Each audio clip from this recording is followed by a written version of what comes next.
Certainement, beaucoup d'entre nous avons été impliqués avec les célébrations de VE, Victoire en Europe. Vous avez été impliqués dans des fêtes de quartier à célébrer la fin de la Seconde Guerre mondiale. Parfois, mes petits-enfants me demandent ce que j'ai fait pendant la guerre.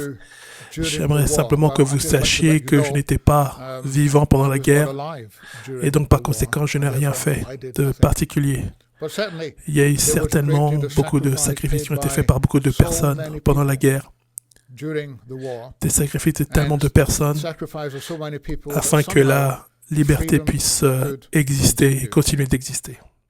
Nous avons aussi le désir d'avoir la liberté de nous rencontrer, nous retrouver après le confinement qui se terminera bientôt, espérons-le. Et je lisais certaines idées concernant le confinement. Et l'une des choses qui était considérée, c'est que lorsque nous nous retrouverons, eh bien, il ne sera pas possible de chanter haut et fort, à haute voix, parce qu'il y a des discussions en ce moment que peut-être que lorsqu'on chante à haute voix, nos voix eh bien, contribuent à répandre le coronavirus, et nous rendrions les choses plus difficiles qu'elles le sont en chantant à haute voix. Et j'étais en train de penser à cela, et je pensais aussi au concept des conflits qu'il y a concernant les louanges, l'idée des louanges. Ça existe dans deux églises, pas notre église, mais d'autres églises également. Vous pouvez y aller dans ces églises-là et vous verrez qu'il y a des personnes qui refusent de chanter pour une raison ou pour une autre. Et l'un de mes espoirs, c'est lorsqu'on se retrouvera ensemble, peut-être qu'on peut mettre fin à ces conflits, ces guerres d'adoration. Ne serait-ce pas merveilleux si ça pouvait arriver? Je me rappelle m'être rendu une fois dans une église, pas la nôtre, et ils présentaient à l'église un nouveau jeu, un nouveau répertoire de louanges, et ils utilisaient une projection avec PowerPoint. Les personnes les plus anciennes de l'église n'aimaient pas beaucoup cette idée de présenter les louanges avec des diapositives de PowerPoint, et ils refusaient de chanter juste par principe. Et je voulais souligner que dans cette église à laquelle j'ai assisté, c'était une église qui se composait de 12 à 14 personnes. Et même dans des petits groupes comme ça, il y a des conflits au niveau des louanges. Cela semble incroyable, n'est-ce pas? Mais ça arrive de temps en temps. Et je me demande comment nous nous sentons concernant cela. Je me rappelle, dans cette église en particulier, je crois que j'ai déjà expliqué ça à certains d'entre vous avant, il y avait une nouvelle louange qu'il présentait pour la première fois. Et la louange avait comme titre Jésus. Et j'aimerais que vous compreniez les paroles de cette louange. Ils étaient assez simples. Les mots étaient assez simples. Et lorsqu'ils ont projeté les paroles avec le projecteur, avec les PowerPoint, voici la phrase, c'est Jésus, Jésus, Jésus, première ligne. Et la ligne suivante, Jésus, Jésus, Jésus. Et ensuite, la strophe suivante, Jésus, Jésus, Jésus. Et finalement, la dernière strophe, Jésus, Jésus, Jésus. Et ensuite, en dessous de cela, il était écrit « Répétez cela 2 fois ». Et ensuite, en dessous de ça, il y avait des droits d'auteur, c'était la parole comme droit d'auteur. Et quand j'ai lu ça, j'ai gloussé en moi-même et j'ai regardé autour de la pièce et je voyais que tout le monde était très, très, très sérieux. Parce que cette question d'adoration ou de louange, ça peut être une affaire très, très sérieuse. J'espère que nous ne retournerons pas à ces concepts-là de conflit, de louange ou d'adoration. J'espère que nous comprenons que même s'il s'agit de guerre en rapport ou des conflits concernant dans l'Église ou de l'adoration, c'est que en Jésus, nous avons la victoire, en lui. En fait, en Jésus, nous avons la victoire en toutes choses. Évidemment, VE veut dire victoire, la victoire en Europe. Et j'aimerais en fait dépasser ça avec un concept chrétien, parce que VI voudrait dire victoire en toute chose, VE. Et en Jésus-Christ, nous avons la victoire en toute chose, sur toute chose. J'aimerais qu'on voit ensemble, qu'on se reporte à la fin de la Seconde Guerre mondiale. Il y avait différents articles. Et il y en a aujourd'hui dans la presse, dans les médias. Et je suis sûr que ce week-end, il y aura encore d'autres informations dans notre presse concernant l'histoire de la fin de la Seconde Guerre mondiale. J'aimerais vous citer une partie d'un discours de Winston Churchill qu'il a donné le 8 mai 1945. J'aurais bien voulu avoir la voix de Churchill. Je n'ai pas sa voix à lui, je suis désolé pour ça, mais peut-être vous pouvez vous imaginer ma voix en tant que celle de Winston Churchill, mais voici ce qu'il disait. Hier matin, à 2h41, les chefs désignés de l'État allemand ont signé l'acte de reddition sans condition. Et ensuite, il continue en disant « Nous pouvons nous accorder une brève période de réjouissance, mais n'oublions pas, pour un moment, la lourde tâche et le travail et les efforts qui nous attendent. Le Japon, il continue à dire, le Japon ne s'est pas encore rendu et nous devons à présent concentrer tous nos efforts et nos ressources à l'achèvement de nos tâches, tant chez nous, dans notre pays, qu'à l'étranger. » Churchill parlait de comment, à la fin de la Seconde Guerre mondiale, en fait, autour du 8 mai, il y avait une victoire en Europe. Évidemment, cette victoire est arrivée le 8 mai à minuit, a été déclarée le 8 mai à minuit. Les hostilités devaient s'arrêter alors à ce moment-là. Et la nouvelle n'avait pas encore atteint tous les fronts et il y avait des conflits qui ont continué après cette date-là. Et Churchill savait très bien que même si c'était une victoire en Europe, il y avait encore une victoire à gagner parce qu'il y avait encore des conflits, des batailles au Moyen-Orient non plus, c'était pas terminé. Et sa contrepartie dans les États-Unis, son homologue aux États-Unis, le président Truman à cette époque, a aussi fait un discours le 8 mai 1945. Et voici une citation de son discours, le discours de M. Truman. Il dit « Il s'agit d'un moment solennel, bien que glorieux. Pour cette victoire, nous nous joignons tous pour offrir notre gratitude à la Providence qui nous a guidés et qui nous a soutenus à travers les jours sombres de l'adversité. Notre réjouissance, il continue en disant, est mesurée et sobre par la conscience suprême du prix terrible que nous avons payé. » Et ensuite, en faisant référence à la guerre qui continuait au Moyen-Orient, nous ne sommes qu'à mi-chemin. Ce n'était pas fini encore. Et avant son discours, Truman a expliqué au peuple américain que la patience, il disait, la patience, je pense, doit être notre maître mot si nous voulons avoir la paix mondiale. Évidemment, nous avons la paix mondiale maintenant, et nous voulons le retour de Jésus-Christ. Et nous avons la victoire. Parfois, lorsque nous pensons à notre propre situation, peut-être que nous comprenons qu'il y a beaucoup de problèmes auxquels nous devons face. Et même s'il apparaît que ces problèmes sont toujours là, nous avons encore la foi et nous savons que par cette foi que nous avons la victoire. C'est ce que l'Église du Nouveau Testament est arrivée à comprendre progressivement. Peut-être vous vous rappelez que lorsque l'apôtre Paul s'est rendu à l'église de Corinthe, Corinthe était une merveilleuse ville en Grèce. Elle était très populaire à l'époque. C'était une ville où les gens appréciaient beaucoup leurs propres opinions, quand même un petit peu comme aujourd'hui. Parfois, si vous deviez comparer la société corinthienne avec celle d'aujourd'hui, il y a beaucoup de traits de comparaison, comment les gens vivaient, appréciaient la belle vie. Et il y avait une bonne phrase que les gens utilisaient à l'époque.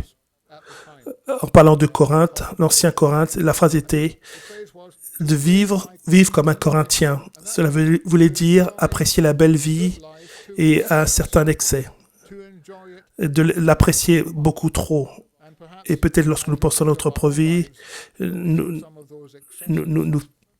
connaissons certains de ces excès dans notre société, même aujourd'hui. Et lorsque Corinthe, et l'apôtre Paul s'est rendu à Corinthe, et l'évangile a connu un certain succès là-bas, et il y a le chef de la synagogue s'est converti au christianisme là-bas. Et vous pouvez lire ça dans le livre des Actes. Mais lorsque le temps continuait, progressait, une année et demie plus tard, il y a de l'opposition qui commençait à se former dans la ville de Corinthe, de l'opposition à Paul et à l'évangile de Jésus-Christ. Et non seulement Paul et aussi l'évangile, mais aussi aux chrétiens, à l'égard des chrétiens. Reportez-vous avec moi, s'il vous plaît, dans Actes chapitre 18. Acte 18, et nous allons entrer dans l'histoire, dans le premier du contexte, de quand et où l'Église a été formée à Corinthe. Donc nous sommes dans Actes chapitre 18, nous lisons au verset 12 et ensuite les versets 14 à 15. Il est dit que pendant que Galion était proconsul de l'Achaïe, cela nous permet de dater l'épisode assez bien, parce que les chansons, c'était à peu près 51, 52 après Jésus-Christ, à peu près autour de cette période de temps. Remarquez ce qui se passait là-bas. L'évangile était prêché là-bas, les gens venaient, se rendaient à Christ, se convertissaient à Dieu. Et qu'est-ce qui se passait là? C'est que les Juifs se soulevèrent et ils devinrent jaloux de la popularité de Paul. Et remarquez aussi le fait qu'il y a plus de personnes qui allaient écouter les prédications de Paul que d'aller dans la synagogue locale. Donc il est dit que lorsque Galion était proconsul de l'Achaïe, les Juifs se soulevèrent unanimement contre Paul. C'était pas simplement une personne, un acte isolé de la synagogue. En fait, ceux qui assistaient à la synagogue, c'était pas simplement les Juifs. Il y avait aussi des prosélytes grecs, des adorateurs de Dieu aussi. C'était pas simplement des Juifs. Quoi qu'il en soit, ils se soulevèrent de manière unanime contre Paul et le menèrent devant le tribunal romain, dont Galion était responsable. Et Paul, typiquement, il se serait rendu dans le tribunal et il aurait eu beaucoup de choses à dire. Et beaucoup de choses à dire si nous lisons, si nous en croyons le récit de l'Évangile. Et peut-être que Galion avait entendu parler à quel point l'apôtre Paul pouvait être long dans ses explications, sa réputation de l'apôtre Paul. Donc il est dit que lorsque Paul allait ouvrir la bouche, alors qu'il était sur le point de se défendre, Galion, il a dit aux Juifs, donc Galion dit à Paul, ne parle pas. C'est ça l'insinuation ici. Il a interrompu Paul, il était sur le point de dire quelque chose, et là Galion l'interrompt net. Et voici ce que Galion dit aux Juifs. S'il s'agissait de quelque injustice ou de quelque méchante action aux Juifs, je vous écouterai comme de raison. Mais, dit-il, au verset 15, il s'agit de discussion sur une parole, sur des noms et sur votre propre loi. Cela vous regarde, vous.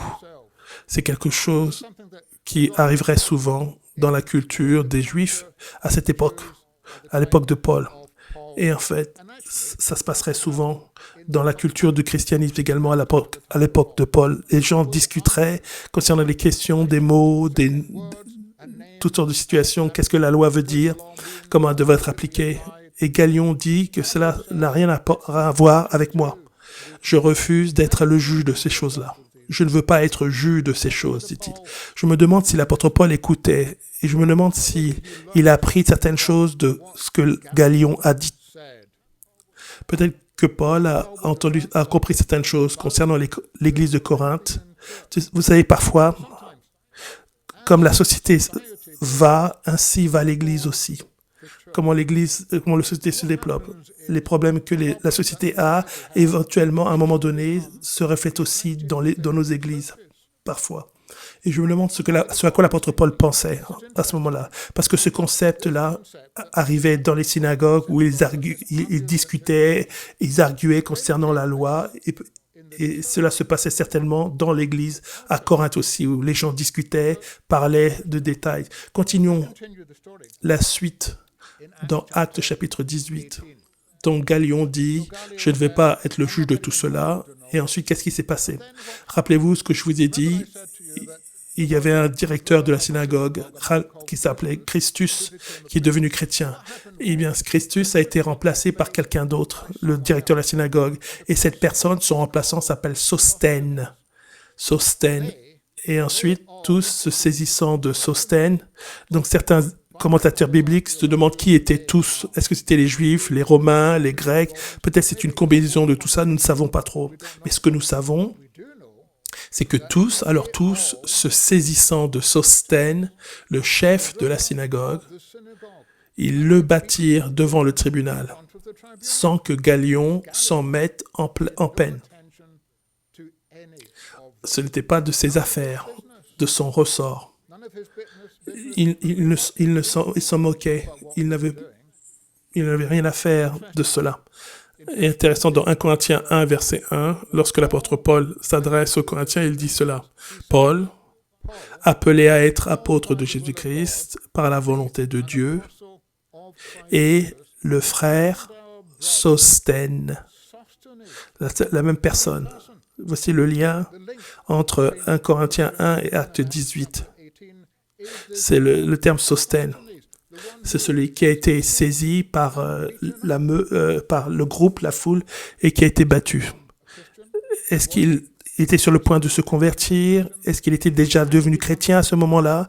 Est-ce que c'est pour ça qu'ils se sont saisis de lui? Et ils étaient sur le point de le chasser de la synagogue, et on peut spéculer concernant cela. Mais ce que nous pouvons en voir, c'est qu'il y avait un conflit, une bataille ici, une dispute qui s'est passée ici. Même si Christ avait la victoire et qui nous a donné la victoire, voici quelqu'un, Sosthène, un frère, qui est quelqu'un qui souffrait. Voici un éclat ici dans la foi chrétienne. Et Sosthène a été battu, un frère de Paul a été battu dans la foi. Paul devait penser à l'église de Corinthiens. Je pense que vous vous rappelez de la situation à l'époque. Il leur avait écrit une lettre. C'est une lettre qui manque, c'est l'épître qui manque. Lorsque vous rassemblez toutes les preuves, il y avait une autre lettre qui n'est pas canonisée et certaines personnes ont expliqué à Paul ils se plaignaient de tout ce que l'apôtre Paul leur avait dit. Ensuite, ils ont écrit, réécrit, et Paul répond à cela en écrivant la première épître aux Corinthiens. Et dans les correspondances, on voit que les Corinthiens avaient l'habitude de se discuter entre eux. Et il y avait toujours une attitude de conflit qu'ils ont apporté dans l'Église. Et c'était cet argument, ces disputes-là qui sont passées dans l'Église, et c'était un petit peu, ça faisait partie de la culture de l'Église de Corinthe. Donc, comme l'Église, comme la société se développe, et les mêmes choses peuvent se reproduire également dans les synagogues et aussi dans l'Église aussi. Remarquez ce que l'apôtre Paul écrit dans 1 Corinthiens chapitre 4 et les autres versets auxquels je fais référence aussi tout à l'heure. L'apôtre Paul répondait concernant les disputes qu'il y avait dans les discussions, les débats qu'il y avait dans l'Église. Et les Corinthiens aimaient parler. Et parfois, leur propre parole était beaucoup plus importante que les réponses qui leur étaient apportées. Voici les disputes qu'elles avaient. L'apôtre Paul dit, « Ne comprenez-vous pas que le royaume de Dieu ne consiste pas en parole, mais en puissance ?» 1 Corinthiens 4, verset 20. Il parle ici de la puissance de la résurrection, la puissance de la victoire que nous avons reçue en Jésus-Christ.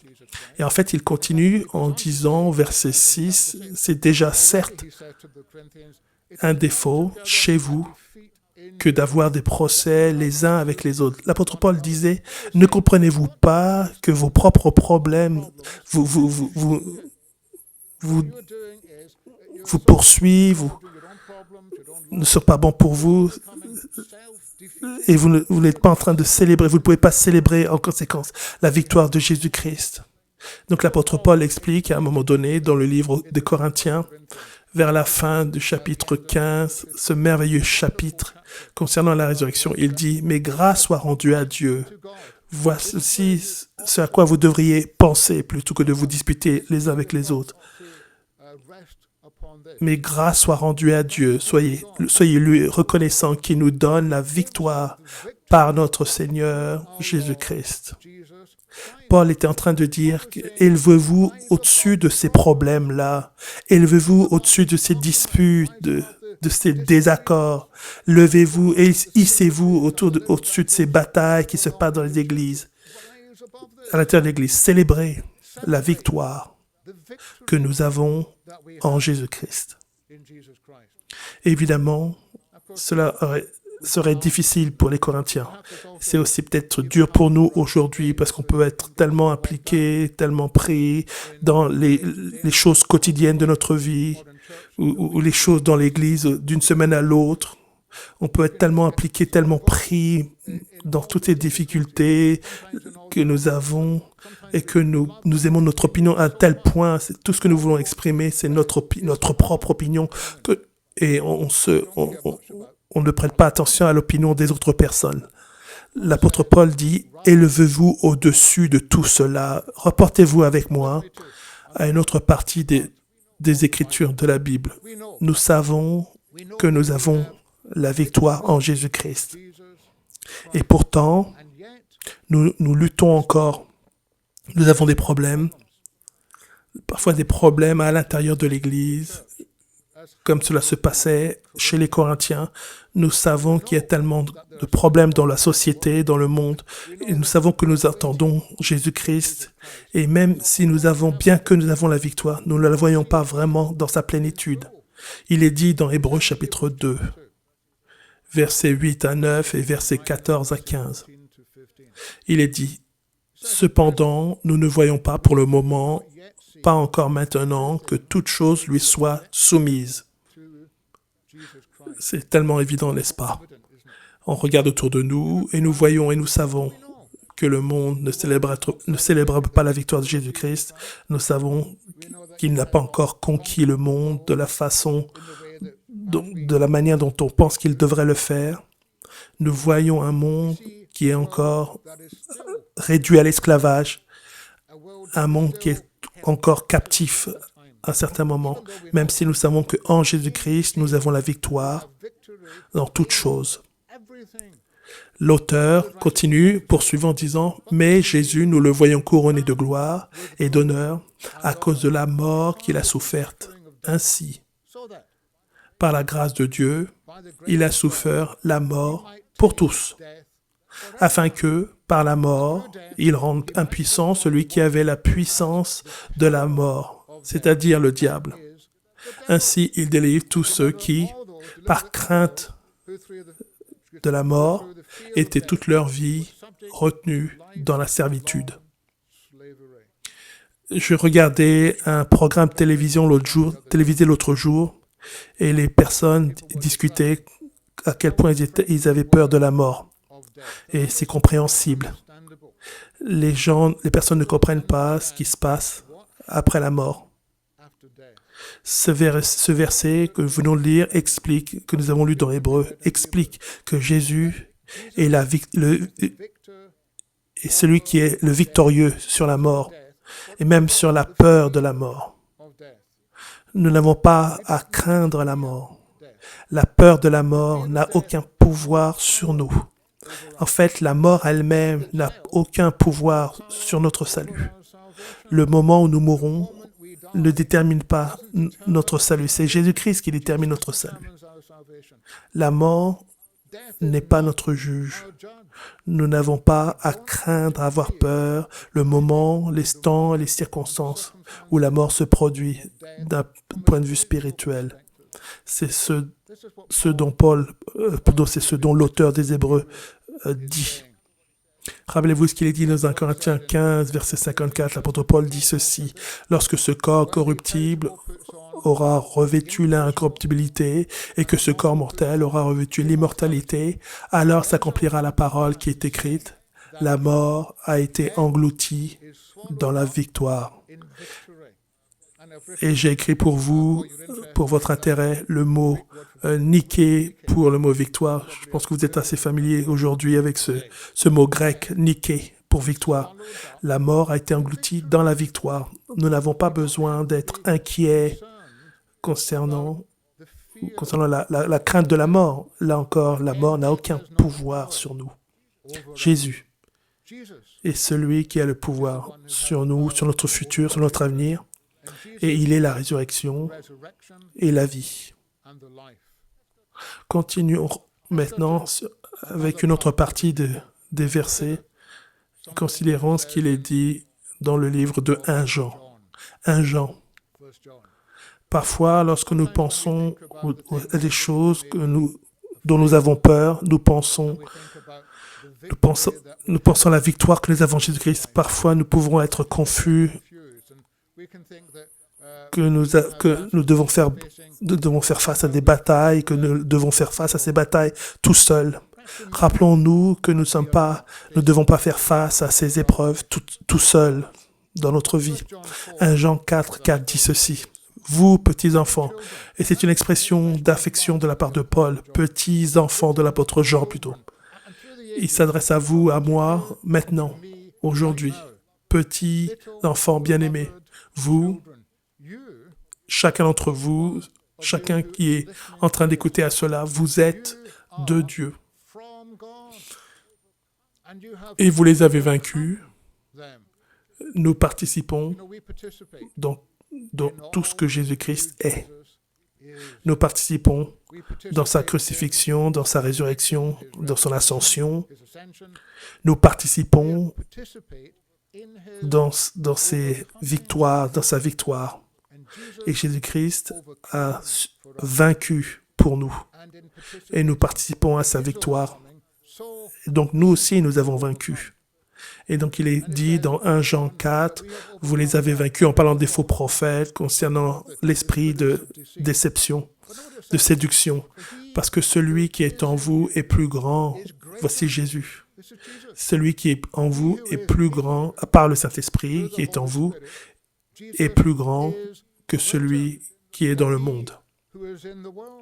Et la pensée ici, l'idée ici, de la part de l'apôtre Jean, c'est ainsi donc, c'est pourquoi auriez-vous peur? Et oui, parfois, effectivement, il se peut que nous ayons peur, nous sommes humains, mais rappelons-nous que quel que soit ce qui peut nous arriver, ce que le monde nous envoie dans notre direction, Jésus-Christ est plus fort. Il est plus grand. Il est plus grand que n'importe quelle de ces idées, de ces philosophies du monde. Il est plus grand que toutes ces circonstances qui peuvent venir dans notre direction. Jésus-Christ est plus fort, plus grand que n'importe laquelle d'entre elles. Au moment où Luc a été écrit, certaines personnes se rendaient auprès de Jésus-Christ avec une question, en se posant des questions concernant Satan et en se demandant si est-ce qu'il parlait de la part de Satan, Belzébul, ou est-ce qu'il était vraiment un représentant de Dieu. Est-ce que peut-être que vous vous rappelez de cet épisode-là, mais quoi qu'il en soit, la réponse que Jésus-Christ leur a apportée, il leur a donné une petite parabole au sujet d'un homme fort. Voici la parabole tirée de Luc 11, verset 22. Il dit, il y avait un homme, mais si un plus fort que lui survient le dompte, il lui enlève toutes les armes dans lesquelles il se confiait. Et peut-être le diable est comme cet homme fort, où les philosophies de ce monde, elles sont semblables à cet homme-là, une personnification de ces idées-là. Sont comme cet homme fort qui mettait sa confiance dans ses... Mais lorsqu'un homme plus fort arrive, il lui enlève toutes ses armes dans lesquelles il se confiait. À la croix, Jésus, il a enlevé tout pouvoir qui était contre nous, toute puissance qui était contre nous. Jésus-Christ a vaincu ces dominations-là et nous a ressuscité en nouveauté de vie et nous n'avons pas besoin d'avoir peur de ce genre de choses. Il est dit dans Colossiens chapitre 2, au verset 15, que lui, Jésus, a désarmé les dominations, les autorités concernant les puissances qui sont du monde. Il les a désarmés et c'est ce qui est arrivé au moment de sa crucifixion. Il y avait toutes sortes d'accusations contre lui, contre Jésus-Christ, mais lorsqu'il a été crucifié, Et lorsqu'il a été ressuscité des morts, il a désarmé les dirigeants, les autorités, les dominations, et les a livrés publiquement en spectacle, en triomphant d'elles, en lui, par la croix. Et nous avons aussi ce triomphe. Nous avons cette victoire en Jésus-Christ. Proverbe, chapitre 21, est un merveilleux proverbe. Je ne sais pas si vous appréciez lire les proverbes. Moi, en tout cas, j'apprécie beaucoup. Et j'aime bien parcourir le livre des proverbes, m'arrêter à quelques versets ici et là.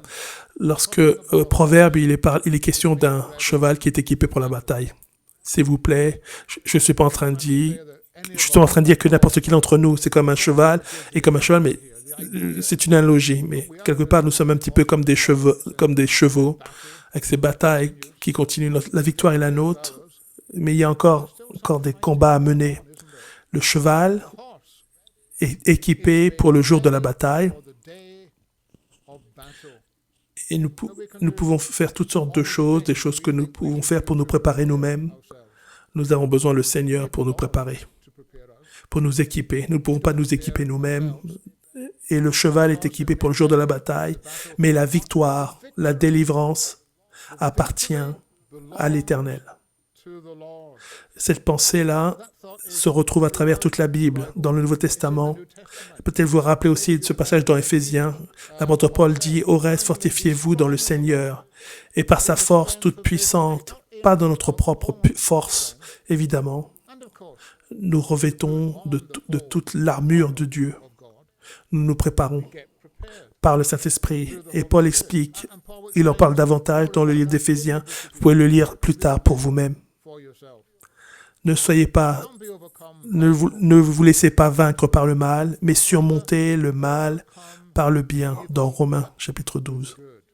Vous voyez, il y a une bataille qui bat son plein encore. Nous avons la victoire que nous devons mener, mais il y a encore une bataille. Parfois, ces batailles, ces épreuves se passent dans leur propre cœur. Parfois, elles ont lieu avec les personnes autour de nous. Peut-être parfois aussi, elles ont lieu à l'intérieur de l'Église, ces batailles. Nous devons déclarer la victoire de Jésus-Christ dans toutes choses. Et nous devons célébrer cela. Et nous devons nous élever au-dessus. Ces mesquineries de discuter, d'arguer concernant les petites choses. Nous devons nous rappeler la victoire que nous avons en Jésus-Christ et nous élever autour de ces petites choses mesquines. Il est dit dans Jean chapitre 16, au verset 33.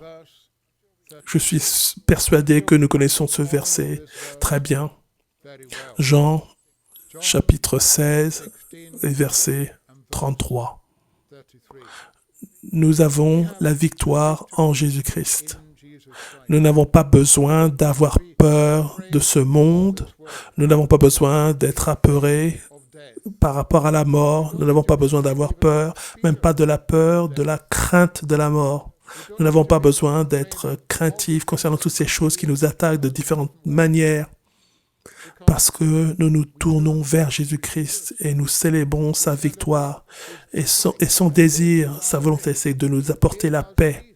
Je vous ai dit ces choses que dit Jésus-Christ dans Jean 16, afin que vous ayez la paix en moi, et d'une aucune autre manière, façon qu'il soit. Mais en Jésus, en moi, vous ayez la paix. Vous aurez des tribulations dans le monde. Et nous savons tous cela. Et même maintenant, comme je l'ai expliqué d'une certaine façon, dans le monde, vous aurez des tribulations. Mais prenez courage. J'ai vaincu le monde. Prenez courage, je veux dire, dans d'autres traductions, soyez de bonne composition. Élevez-vous au-dessus de la situation. J'ai vaincu le monde. C'est le même mot ici. Niké, qui est utilisé pour victoire. Le mot niké ici est utilisé en grec. J'ai vaincu le monde. J'ai la victoire sur le monde. Donc, permettez à cette paix, Jésus-Christ, d'être en vous. Jésus-Christ a la victoire. Il est dit dans 1 Jean chapitre 5 et au verset 4 et 5. 1 Jean 5, 4 et 5, là encore en parlant de nous, tous, car tous ceux Car tout ce qui est né de Dieu triomphe du monde par le Saint-Esprit. Nous avons été nés de nouveau. Nous sommes nés d'en haut. Nous sommes nés de Dieu. Et à cause de cela, nous participons en Jésus-Christ. Et en participant en lui, nous surmontons le monde. Nous triomphons sur le monde. Et voici la victoire qui a vaincu le monde. C'est notre foi. Notre foi dans la fidélité du Fils fidèle en Jésus-Christ, qui est le fidèle, qui est le juste.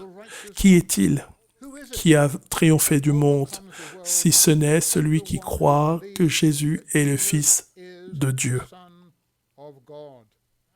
Peut-être un petit sourire est venu sur notre visage lorsque j'ai cité l'idée, lorsque je parlais de guerre, d'adoration.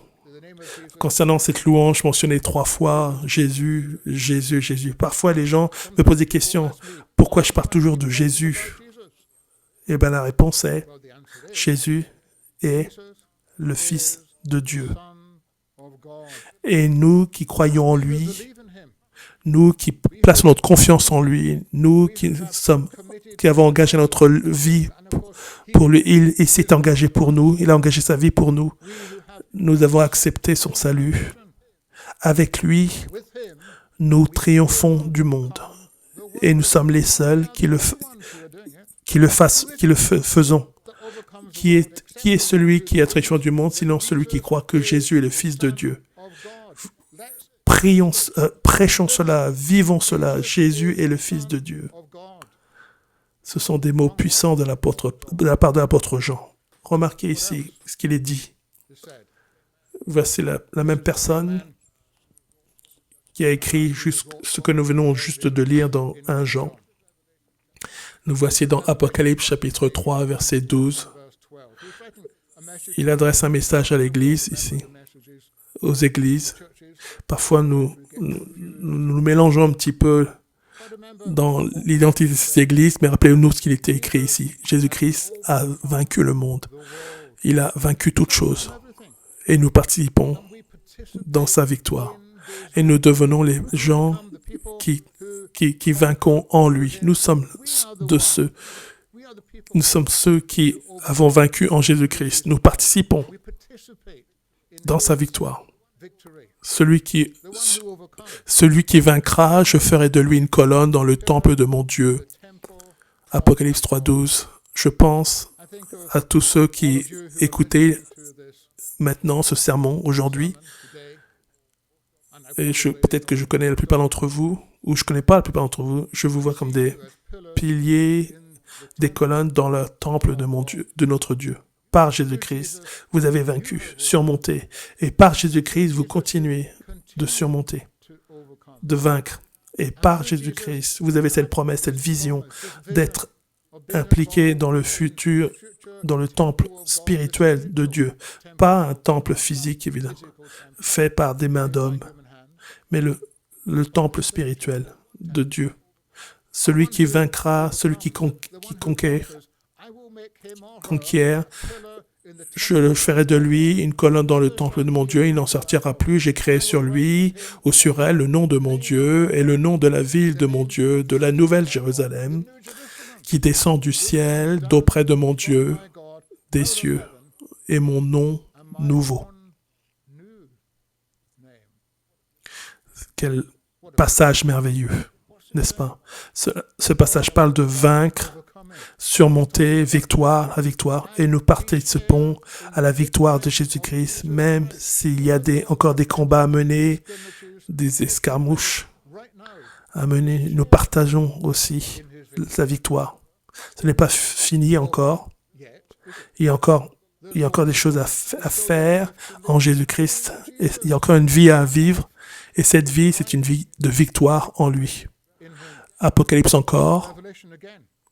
Apocalypse chapitre 3 et verset 21. Apocalypse chapitre 3, verset 21. Il est dit, celui qui vaincra. Et là encore, on retrouve la même phrase, celui qui surmonte, qui vaincra, qui triomphe, celui qui a la victoire. Cela est en rapport avec nous. Nous avons la victoire en Jésus-Christ. Celui qui vaincra, je le ferai asseoir avec moi sur mon trône, mon propre trône. Comme moi, j'ai vaincu, c'est ce que Jésus-Christ a fait. Il a vaincu pour nous et il s'est assis avec son Père sur le trône de son Père. Cela fait référence à l'ascension. Et nous savons d'autres passages, c'est que par la foi, nous sommes montés au trône, auprès du trône de Dieu. Et nous y sommes maintenant, à la droite de Dieu, là où Jésus-Christ est. Par la foi, nous y sommes. Nous sommes les victorieux. Nous sommes ceux qui avons vaincu. Et oui, parfois, nous luttons, nous sommes. Et que faisons-nous? Eh bien, nous disons à nous-mêmes et nous croyons fermement dans la foi, par la foi, et nous célébrons et nous crions haut et fort que Jésus-Christ a la victoire. Qui nous fera peur? Quoi donc est-ce que je dois craindre? De quoi dois-je m'inquiéter alors? Donc, s'il vous plaît, rappelez-vous, alors ce que vous devez faire face à la fin de la crise du coronavirus ou toutes sortes d'autres difficultés, quel que soit ce qui peut vous arriver en Jésus. En Jésus, nous avons la victoire. Que la gloire lui soit adressée à son nom.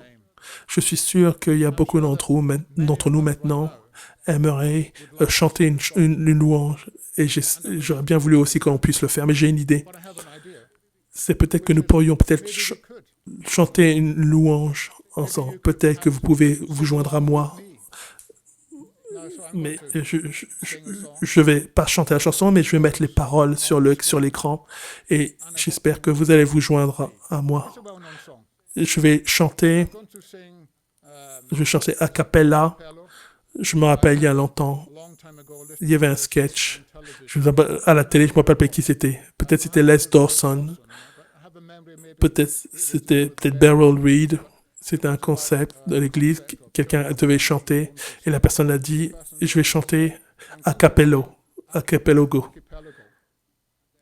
Et ensuite la personne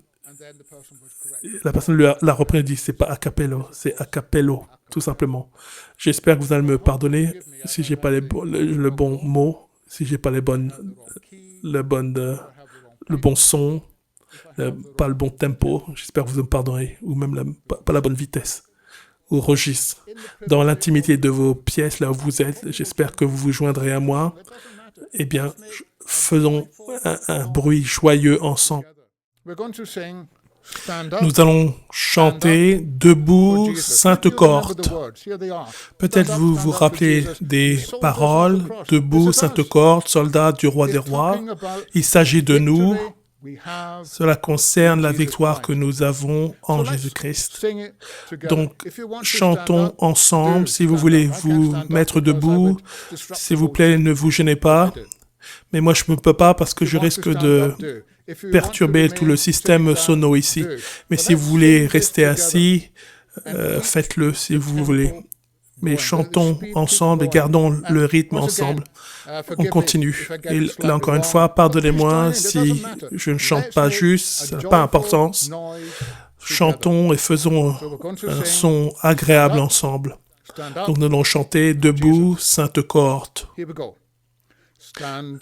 Allons-y, debout, debout, Sainte Cohorte, soldats du roi des rois. Tenez d'une main forte l'étendard de la croix. Au sentier de la gloire, Jésus-Christ nous conduit. De victoire en victoire, il mène qui le suit.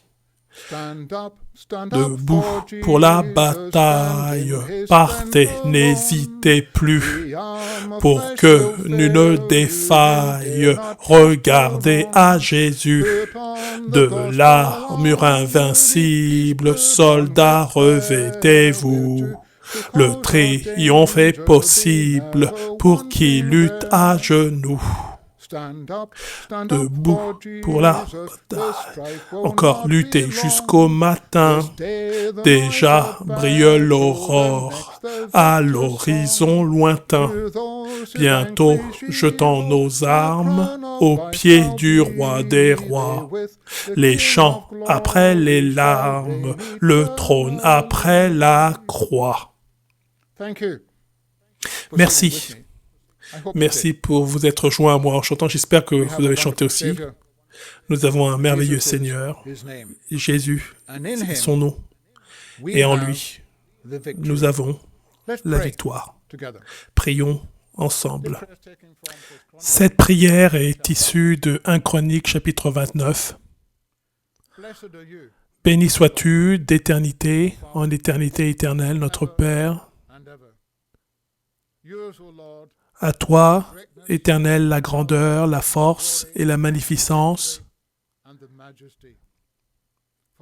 l'éternité et la gloire, car tout ce qui est au ciel et sur la terre t'appartient. À toi, Éternel, le règne, car tu t'élèves souverainement au-dessus de tout. C'est de toi que viennent la richesse et la gloire, c'est toi qui domines sur tout. C'est dans ta main que sont la force et la puissance, et c'est dans ta main qui a le pouvoir d'agrandir et d'affermir toutes choses. Et maintenant, ô notre Dieu, nous te louons et nous célébrons ton nom glorieux. Au nom de ton Fils Jésus-Christ. Amen.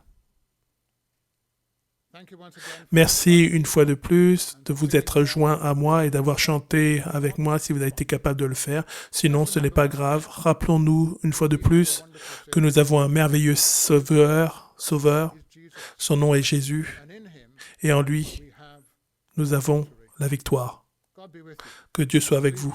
S'il vous plaît, joignez-vous à nouveau à nous demain en matinée.